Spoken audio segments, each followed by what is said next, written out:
नगरच्या राजकारणात आगामी काळात मोठा भूकंप होणार की काय अशा चर्चांना आता उत आलाय। तांबे यांनी शेअर केलेल्या पोस्टमध्ये नवोदित मुख्यमंत्री देवेंद्र फडणवीस यांची भेट घेऊन त्यांनी अभिनंदन केलं असल्याचं म्हटलंय।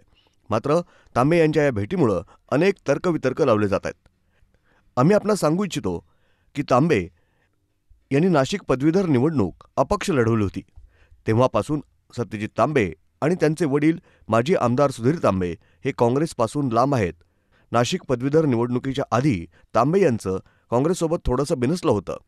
महत्त्वाचं म्हणजे या निवडणुकीच्या आधीच देवेंद्र फडणवीस यांनी एका कार्यक्रमात बाळासाहेब थोरात यांना सत्यजित तांबे यांना किती दिवस बाहेर ठेवणार, अशा चांगल्या लोकांवर आमचा डोळा असतो असं म्हणत त्यांच्या कार्याचं कौतुक केलं होतं।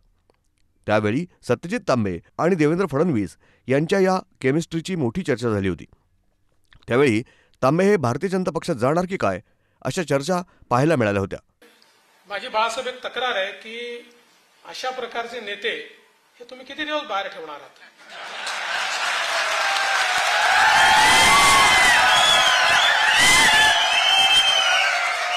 आणि जास्त दिवस बाहेर ठेवू नका, आमचाही डोळा मग त्याच्यावर जातो।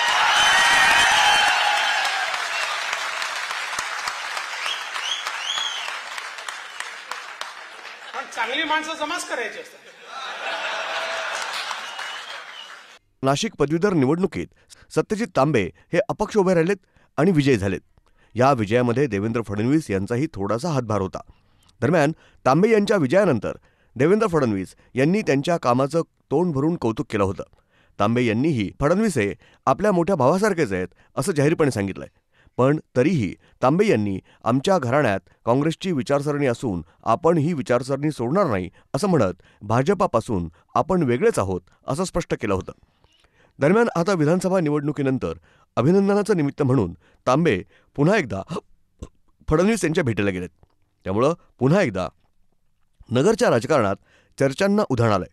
या भेटीमागचं कारण देवाभाऊंचं अभिनंदन करणं हे असलं तरी देखील या अभिनंदनाच्या मागेही काही राजकीय पदर असू शकतात असं बोललं जाऊ लागलंय।